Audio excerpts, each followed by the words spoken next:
Welcome back to episode 55 of the Underdog Podcast. Today we have another behind the business for you guys, but today's a little bit more of a special one. I'm feeling a little bit nostalgic today. It is the 5-year anniversary of Underdog. So today we decided, instead of kind of going further in the story, we're going to kind of go over 3 of the main lessons that we've learned over the past 5 years. Obviously there's a lot more than just those 3, but I think these 3 are what we came up with to kind of keep this train rolling, to keep us, head down, getting to work every day, regardless of the results that you see, because it's always, there's always another opportunity that's going to come up. And it's just a matter of making the most of those opportunities. So first and foremost, assume nothing. This is something that Dylan and I say, I feel like, on a weekly basis, honestly. And it's something that we learned early on, more so on the UD Energy side of things. But it's been very valuable for us for kind of crossing our T's, dotting our I's, and being more concise with decision making and understanding how long things can take. I guess first, do we want to start off with the can situation? I know we already talked about it once, but I think it's worth kind of diving a little bit more into that one. Yeah, definitely. And, like you said, I think there's been a lot of things that we've learned, lots of big picture things and lots of minute details as far as like the specifics of the business or specifics of running a beverage company. I think there's been, tons of things that we've learned ranging from those. But yes, starting with a big picture one, assume nothing. It's, like you said, become our saying.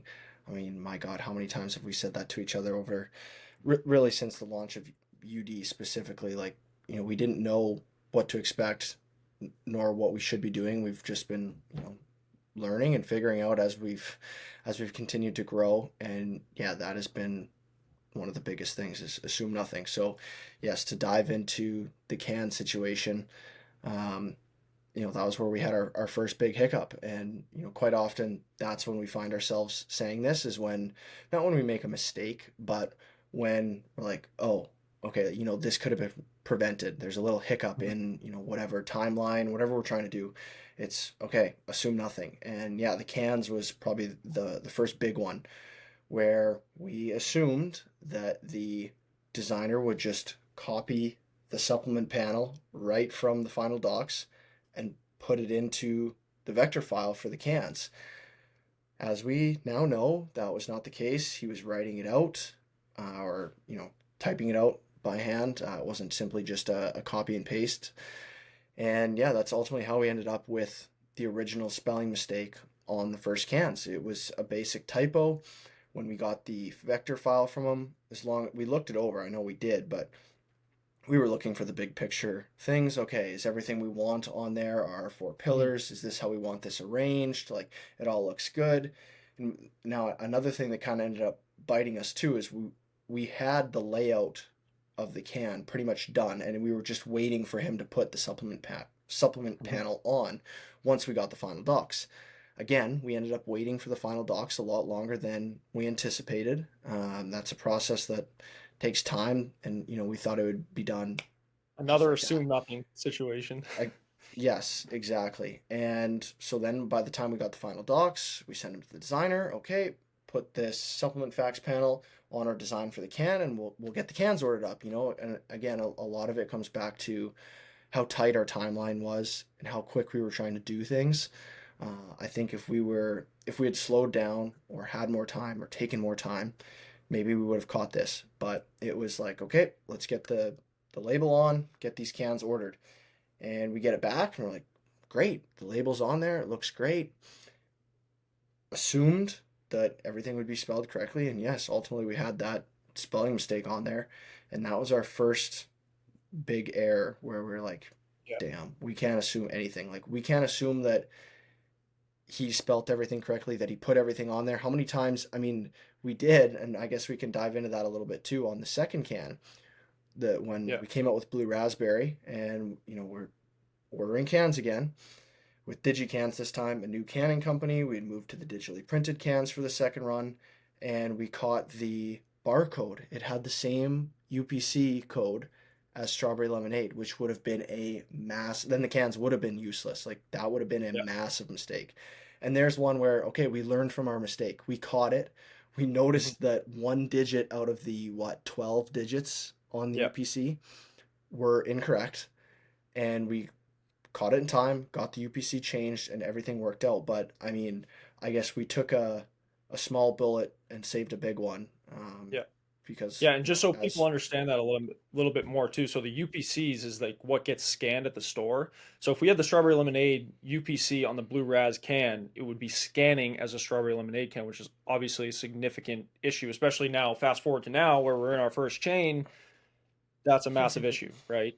yeah. But I think one thing, the more I thought about it as you were talking too, I think one thing that goes hand in hand with assume nothing is don't rush into things.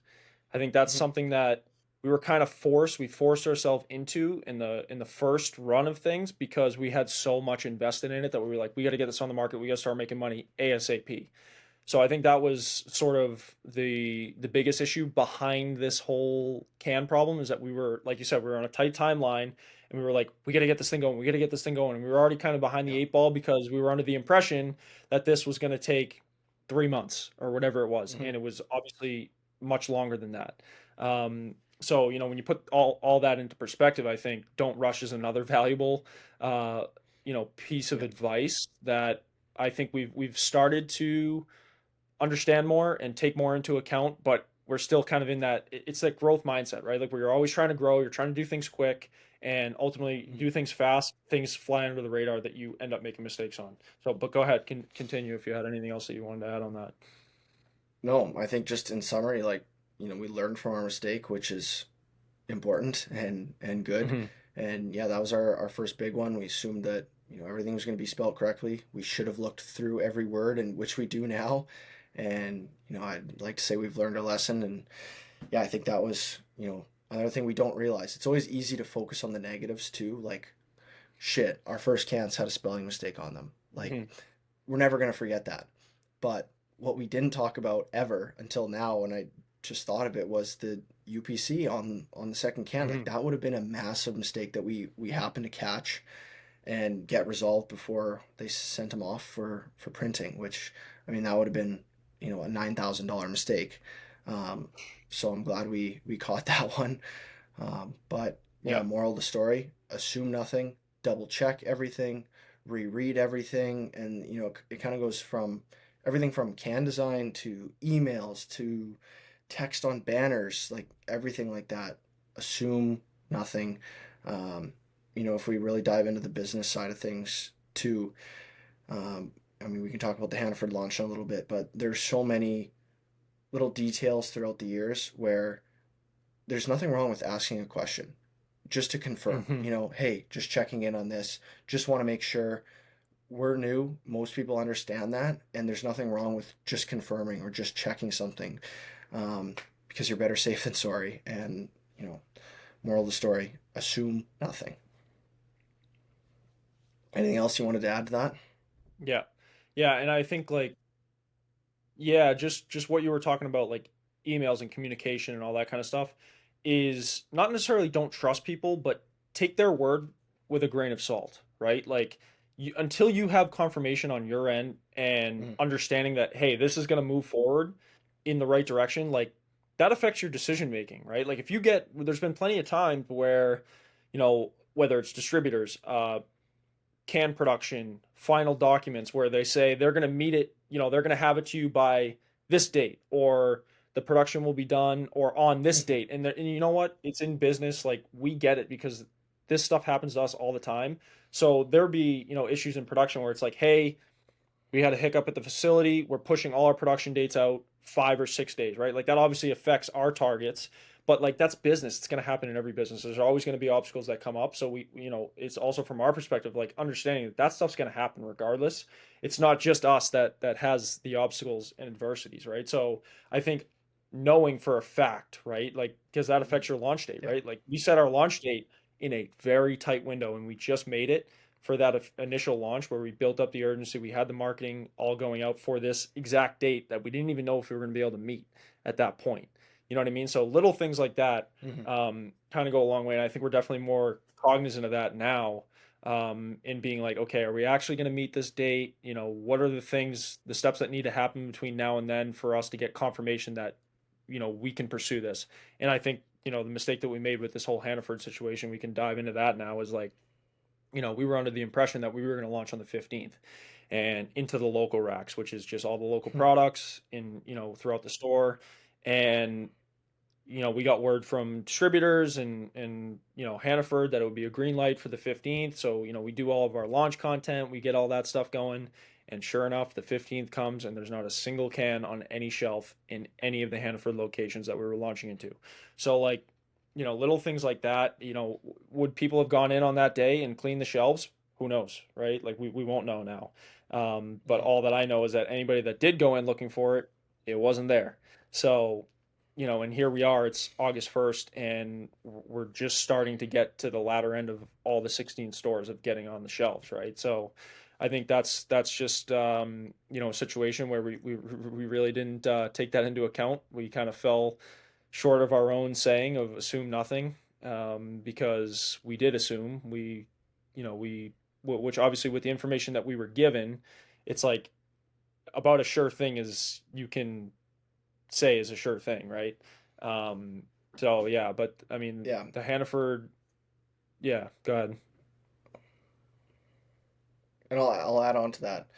Like, yes, I guess we fell to our own saying of we assumed that they were going to meet the launch day expectations. But at the same time, I mean, we proved ourselves right in the sense that I felt very comfortable that we assumed, like, we didn't assume that they would know all the details. And we left no card unturned. We flipped every stone. Oh yeah.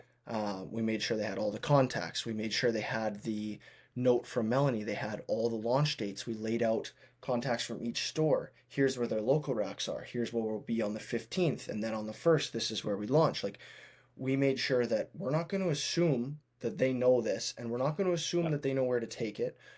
And we did everything we possibly could as far as communication, being open-minded, making sure that they had all the information, making sure that we gathered all the information that we possibly could, and reiterated that to both the distributors. Yeah. But yes, we did ultimately assume that they were going to meet the launch day, and as we've learned, it's more difficult and a lot more difficult than we thought. This whole process of distributing to a retailer, I don't know how brands manage thousands of stores, and maybe we're quickly learning why so many brands struggle on the retail level. And I think the 16 store launch was very good for us because 16 is manageable. It's enough where okay, Mhm. this is a big step for us. Our first chain, 16 stores, this is big, but it's not too big where we can't manage it. And we really have had to manage it on a case by case store, on a store by store basis. Checking in. Okay, these 6 are managed by one distributor. These 10 stores are managed by the other. Checking in who's distributed what, and it's been quite the process. And again, a learning process. We've learned so much in the last 2 weeks about the distribution side and how it really works on the retail level. Yeah. But yeah, I mean, I'm happy. I'm proud of the way we handled everything because we prepared ourselves and we prepared the distributors and the stores as best we could.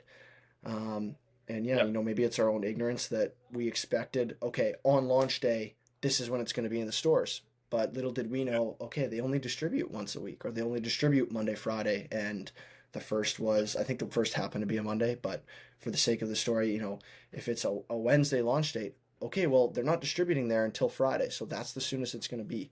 And again, like Mhm. that's something we've learned. But I'm proud of the way we handled this whole launch situation for our first time. Yeah. Absolutely. I think it does get to a point where it's like you can cross all your T's, dot all your I's, get as much confirmation as you possibly can, and it's business. Like shit's gonna happen, like we've always said, right? And Mhm. I think it's not just us that deals with that, it's everybody. There's always things that are gonna happen. I mean, you take Prime for an example, right? Like they had a freaking spelling mistake on their cans, or their bottles when Mhm. they produce. So it's like it's no different across the spectrum, and I think that's just a testament of business. Um, but in the sense of like distributors and Hannaford, like you just there's no other way to learn than actually doing, right? Because when you think about the process from the Mhm. outside, like say you're reading a book about distribution and distribution to a retailer, right? It's like the distributor gets the product from the brand, they have it in house, and they make their deliveries to the retailer. Like, oh wow, that's so easy to understand, right? But there's all these different intangibles that you can only learn by doing it, right? Like you can't learn that in school. You can't learn it from a Yeah. freaking book. You have to go through it, right? Because nobody's going to say in a book when they're explaining something that, oh, this could go wrong, that could go wrong, because you don't know. Like there's literally an endless spectrum of things that could go wrong within a certain scenario in business. So I think that's just how it is sometimes. But you're right. I mean, I think we've taken our assume nothing to a whole new level when it comes to this stuff because it's our first launch into retail. It's an important aspect for us to be successful in. So Yeah, and I think that ties in nicely with, the common saying of control the controllable. And we've learned that there's going to be stuff out of our control. We did everything we could to prepare for this launch, and then, all of a sudden, okay, it's getting in the stores. This is great. And then we find out that blue raspberry isn't scanning in some of the stores, and strawberry lemonade isn't scanning in two others. And it's like, okay, well, one, this isn't our fault. We did everything we could. It's not the distributor's fault. Something is wrong with the authorization with the store. So then it's okay. Well, what can we control? Reach out to corporate, find out why these aren't authorized. Simple mistake. It was fixed within an hour, but that ended up costing us a few days because when it doesn't authorize and doesn't scan, as we've now learned, it gets refused and it goes back on the truck and it is not there until they deliver next. So, it could Mhm. put you back 5 days, it could put you back two, like whatever it may be. So that's again another thing we've learned, and just control the controllable. And there's going to be things that we don't have much say in. It's in other aspects of the business, like other facets of this distribution channel. I think that's something that we've definitely learned this week. Or, for example, in Lunenburg, when the cases are delivered, they're not on the shelf. It was a location where scanning wasn't an issue. So it's like, okay, where are these cases? And then, okay, well, we find out that there's a contact for the receiver that deals with all receiving items, and they had a truck that had to get unloaded. Now it's blocked in by 20 pallets, so it's literally sitting in the back, and we have to reach out to someone to find our cases, like pull them out. Like there's just been things like that are totally out of our control, and you do the best you can to come up with a solution to solve it yourself or find someone who can. And I Mhm. think those are a few things that we've taken away from this Hannaford's launch. Yep. Yeah, absolutely. So that's assume nothing. There's obviously a lot of content there, but it's digestible and it's very similar, like across the board in terms of the scenarios that have come up where we've implemented that. The next thing is patience in persistence. So, I mean, every day there's adversities, there's obstacles, but since day one, I mean, I'll use one specific example. I mean, I bootstrapped the whole thing at the start for the clothing and everything like that. Like, I started with $2,500 that I saved up working with my dad, doing little side jobs here and there. And, you get the first clothing stuff, you think, you're going to sell out or you're going to sell a bunch on the first day. I started running ads right away. I started learning about Facebook ads, I think a few months in advance. And when I launched my first campaign, I was like, here we go. Like this is going to be it. You know what I mean? Like we're going to get all these sales on the first day. And it was like, I was spending money and there were no sales that were coming through. So it would have been very easy for me to just be like, you know, all right, well, screw these ads. Like they're not working. I got to find a different way to do it. It was like, no, I'm going to learn. I'm going to educate myself, figure this out. I mean, I had been playing around with Facebook ads since I was 13. I've done them for every single brand that I started, and it never really worked to the full optimization that I wanted it to. And then I finally started learning, you know, how the Facebook ads and the algorithm worked and the best ways to, you know, produce the content. It's like, you see a Facebook ad and you think, oh, like wow, that's pretty straightforward, as like with what most people would think. Same thing when you see a can and you're like, oh wow, like that's cool, that's awesome.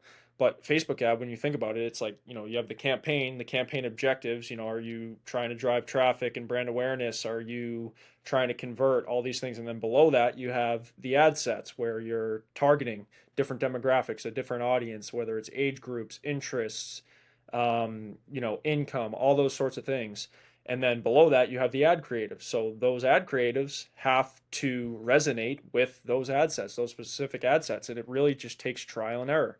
And I remember the first time when we finally started to get traction on the advertising side of things, it was the Rebirth sleeveless hoodie. And, I think that one campaign that we um, had 90 conversions in Mm. like the span of 30 days or something like that. And it was crazy. I was like, oh my God, like finally figured it out. But little do you know that, you constantly have to refine, right? Like one ad is going to get fatigued Mm. after X amount of days, right? So, it's just it's a patient, you got to be patient. And as much as like, I feel like business is just like, constantly like how can we get to the next step, how can we get to the next level, it's like you still have to be patient even though you're eager to get to that next step of growth.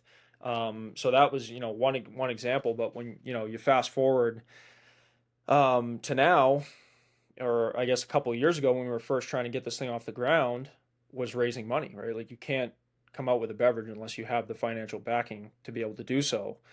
And we were struggling trying to find investors, figuring out how to do it. Was it SBA loans? Was it private investors? Family, friends, all that sorts of things. And we basically turned over every stone. And we thought we finally landed on an investor. And we've talked about this on a previous episode, but it ended up falling through when we had already had all of our plans set. We knew exactly what we wanted to do, and we were like, "This is it. We finally got it."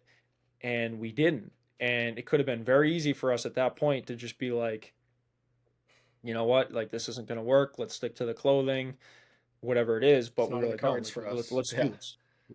It's not an option. Like we have to see this through. We had already invested probably 10 grand at that point, I want to say, into the formulation and getting all those things set up. We had invoices that hadn't even come in yet that we knew were coming because we got the word of mouth, assume nothing, that we were going to get the investment. So like, those are sorts of things that happened. But we were like, you know what, we have no choice. There's no return. We backed into a corner. We had to find a way to succeed, and that's what we did. We ended up raising the money. We get the product off the ground, launched. And then the funding side of things is a never-ending process, as we've seen other founders that we've talked to. Is like you always have to be raising money. You always have to be, in a funding round to be able to not just maintain the business, but to grow, to increase production volumes, and get your marketing expenditure at the retail level and all that kind of stuff. But I think the more important one, and one that kind of hit us a little hard, I would say, because we were very hopeful for it, was the whole Hannaford situation early on. Which for some of you might know this, but most of you probably don't, is that this Hannaford launch has been a year in the making. We were out at the uh, business convention, buyer seller conference last summer. We met with the buyer at Hannaford. He loved it, wanted to onboard us into the local program. And we were like, assuming that it probably wouldn't take a year, right? Like we were under the impression that we would probably be into the next resets. And, we're filling out all the paperwork. Oh my God, it felt like days of paperwork that we had to fill out. And, when we finally got through to the end of the process, it was like, they came back to us. I'll never forget this. It was Christmas Eve, and we had heard back from Hannaford saying that we don't have the eligible requirements on the distributor side of things to be able to pursue the Hannaford launch. And they said, stay in touch with us. Let us know how you guys are growing, and we'll touch base in 2025.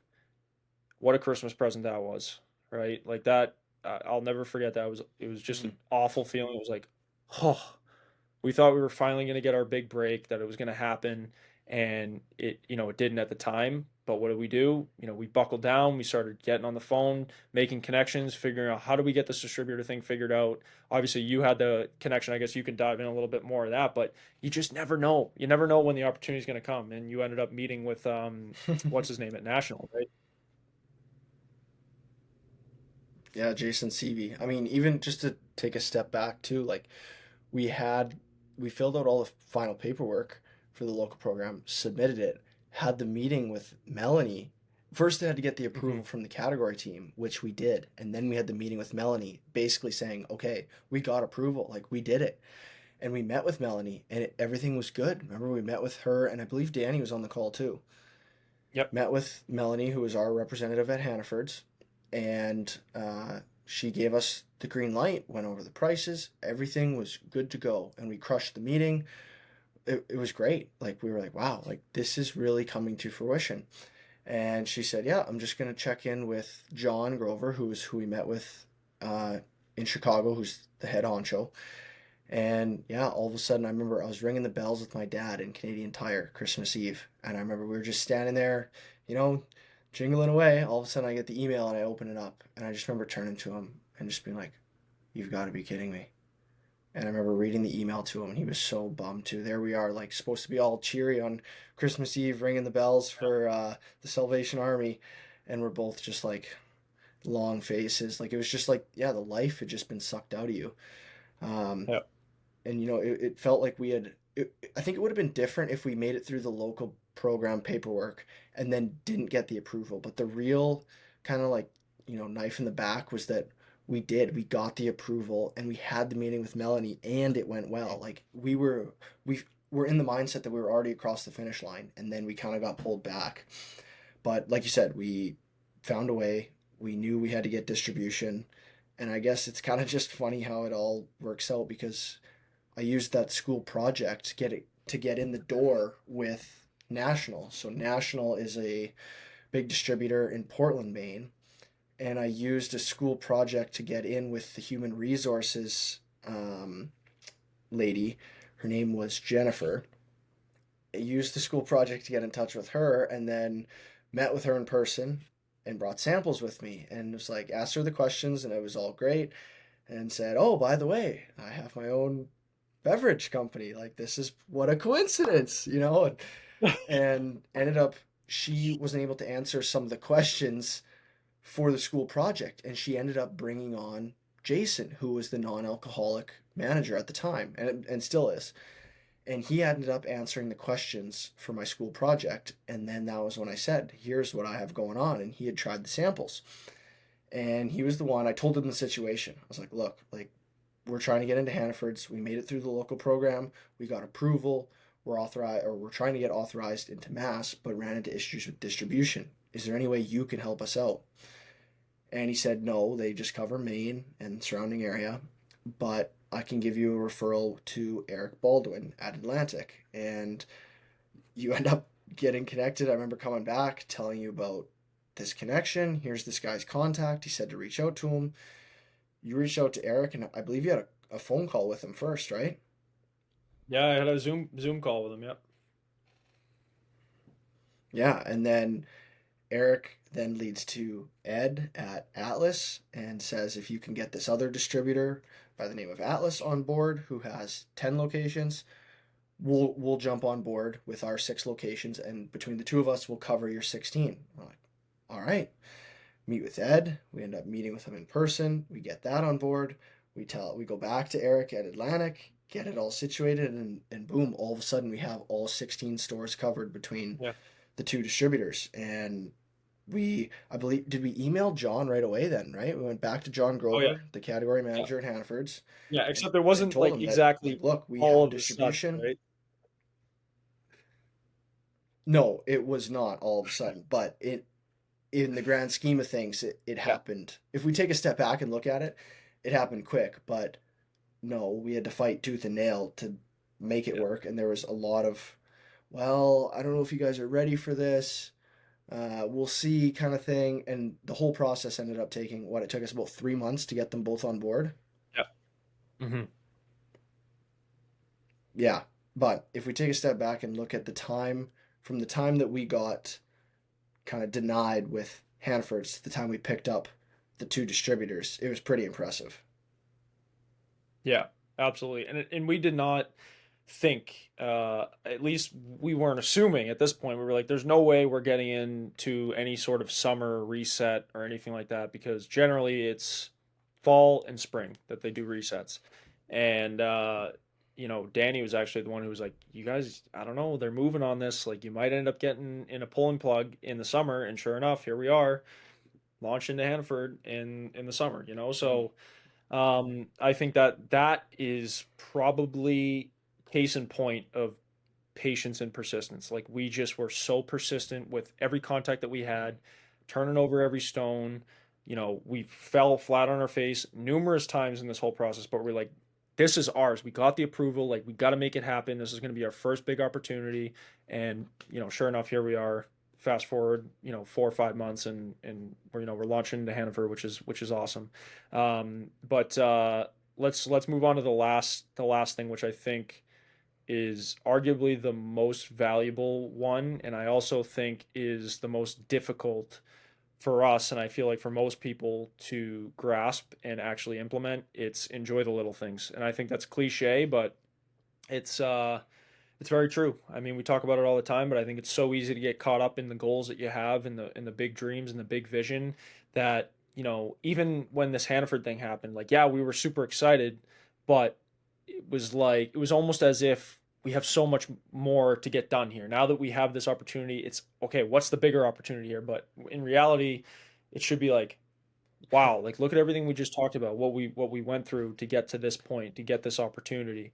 And I think like those are the little things that you have to, you know, take in, right? Like today, like we're yesterday and this week, right, doing samplings at Hannaford. It's like, holy shit, like it's happening. We're here. People are buying the product off the shelf. It's insane. We're right next to Ghost. We're right next to C4. We're next to Celsius. Like all these big name brands, and it's like there's UD Energy.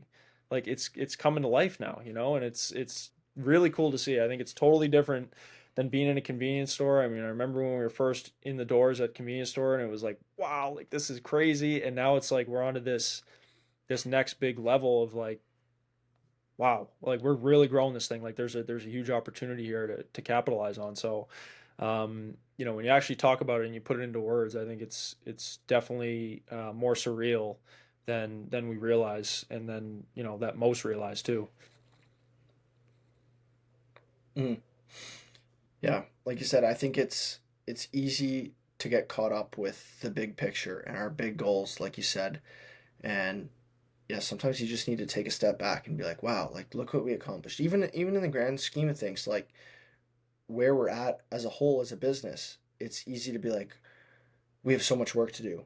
But when you really take a step back, and I think today's a good day for, a reflection like that, being 5 years, it's like, wow, when you look at it, look what we've accomplished. Like, look what we've done. Like we do have to enjoy the little things. And it can be difficult to do, especially when you have big goals like we do, and a big vision.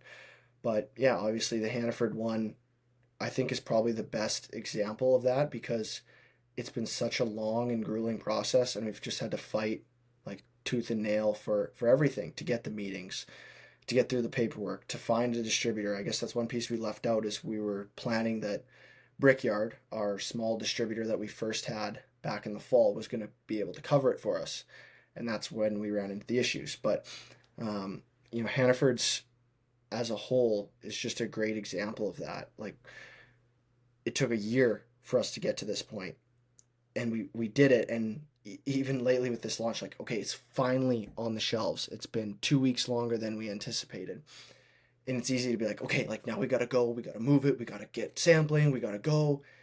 And you almost forget to take a step back and be like, wow, like look at that, like it's on the shelf, like you said, it's next to the big name brands. It's easy to skip over that when you're trying to do everything so fast and you feel like you're falling behind. um, but it's nice just to take a step back and be like, damn, like look what we did, look what we've done. Hmm. Yep. And I think one of the most valuable pieces of advice that I ever received from anybody was from my high school hockey coach. And he told me it was after, you know, I was trying to make this jump. I wanted to get a D1 commitment. I had all these teams watching me and everything like that, and I had a bad game. And he pulled me aside after the game, and he was like, "Listen, like these things are going to happen." And he told me that you have 24 hours to celebrate a victory and 24 hours to mourn a loss. And that's stuck with me ever since, because when you really think about it, like losses, like when you have a big hit, right? Like for example, we'll use this Hannaford situation as an example, right? Like when we got that email on Christmas Eve, you know, it could have been so easy to just be defeated after that. But it's like you got 24 hours to like, sulk in this, whatever is a big, it felt like a big loss at the time. And then you get right back to it. Mm. And that's exactly what we did. And it was probably even less than 24 hours, honestly, that we just hopped right back on the train and figured out, strategizing what to do. And it's the same thing with victories, right? Like, you can have a big win or something like that. It's important to savor that and cherish it. But, that 24-hour window, right? Like you can have fun in that moment and, be satisfied with where you are, but then it's right back to work, right? And I think that's where a lot of big brands struggle, is like they feel like they're high on their horse, they're doing all these massive things, and then they get complacent, and the complacency will just kill. It'll kill an athlete, it'll kill a business. It's, if you celebrate something for too long, bad news, because there's other people that are behind you that are working just as hard, if not harder. So that was one thing that I've always has always stuck with me. And I've always thought about it in times of, big victories and also big losses too. Yeah, 100%. And I think, that's something that's not just applicable to business, but sports and life as a whole. Like, I think the best example for me personally was I spent my whole life chasing that D1 commitment, and then I finally got it in, just before Christmas of my 20-year-old year. And then it was just like this huge sigh of relief, and like you enjoy it in the moment. You're like, okay, like this is a lifelong goal I just accomplished. And then it's like back to reality. Okay, what's next? What's the next checkpoint? What am I trying to do now? And yeah, like you say, you enjoy it too long, and that'll hurt you. Um, and so I like that. Enjoy more in the loss, enjoy the victory for 24 hours, and then it's back to work, like business as usual. Hmm. Yep. Yep. So those are our three biggest takeaways so far. Like I said, there's so many others that we could dive into. It would be a freaking 24-hour episode probably, but we do have a Q&A question. So this week's question that we're going to cover is, if you're new to a community, fitness in particular, what's the best way to make connections? So Dylan, I know you didn't know this question beforehand, but I'm putting you on the hot seat. So what do you got? If you're in a new community, what is the best way to make connections in a fitness community? You said Yeah, he said fitness in particular. fitness in particular. I think if I look at my own personal like fitness journey, when you're at a new gym, for school or something, or when I go back home, I think it comes back to just like being a good person, and treating others the way you want to be treated. You don't want someone leaving weights around, or thinking that they're the only one in the gym. I think it's just like being respectful and mindful of others, and it's easy to strike up a conversation with someone in the gym because you're all on the same path. You're all in there for the same reason. Whether you're trying to get bigger, stronger, lose weight, whatever it may be, you're in there to better yourself, and so is everyone Mhm. else. So you have something in common that you're all working towards. You're all in there chasing a similar goal. So I think it can be easy to relate to people, and I think that's one of the best ways to build connections in a new setting. Like when we came to the UNE campus center or something, you see some of the other athletes, like, oh, you're excited for the season, what team are you on, type of thing. Or if it's in the you know public setting, I think of when I go home for the summers. I'm at that gym for 6 weeks out of the year, and you see people you kind of used to know growing up, or you see new faces, and they make a comment about, what are you doing, what are you working on, oh, this looks good, or how did you do that. I guess one story, when I went home, it was two girls that asked how my butt got so big. Like, and then every time I would see those girls, like, you say hi to them, or they would ask, like, what's going on. And it started as just a silly joke, but I think it goes to show, like, just be outgoing. Don't be afraid to say hi to someone, you know, ask them how they're doing, what they're working on, what their goal is, like compliment them, whatever it may be. I think it all comes back to, you're in there for the same reason. You're in there for a common goal, and that's ultimately to better yourself. So I think it can be easy to make connections in the fitness setting. Yeah. Yeah, for me, that absolutely being a good person, I think that is just an absolute must. That is the baseline minimum that you can have to make new connections, and not just connections, but valuable connections, that whether it's a good friendship, a relationship, whatever it might be. But to take a little bit of a different route, and I guess more so for the introverts too, because I'm an introvert at heart. Like extroversion is a forced thing for me. It was a learned skill set for me, because naturally I'm just, I don't mind being alone. I don't mind working out alone. I don't mind working alone, like all those sorts of things. But for me, it's always been going the extra mile, and in work ethic. So I'll just use a basic example, and this is when I was sort of, I was at Skidmore at this time. I was in a pretty dark headspace at that point in time, and I joined a gym. I joined a CrossFit gym. I was like, let's see what this is all about. And I did the 5:30 a.m. classes, and I was there at 5 every day. And I was the first one there. And I would just put in the work, and then sure enough, people start to come up like, you're always the first one here. Like, what are you all about? Like they start asking questions. They're curious, right? And I think Mhm. that's a good basis to stand on, because they know what your values are. They know what your morals are as a person, and it goes hand in hand with what you said, right? Like putting your weights back, putting other people's weights back that leave them around, like all those sorts of things.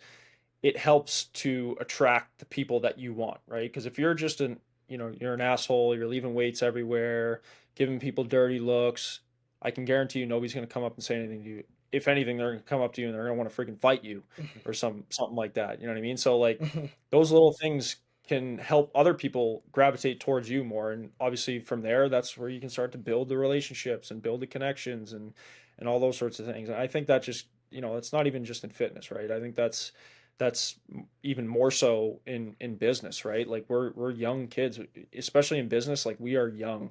We are way before our years of what we should be an entrepreneur, right? Which I don't think age is a factor, but in the business world, most people are in their freaking 40s, 50s, even 60s, right?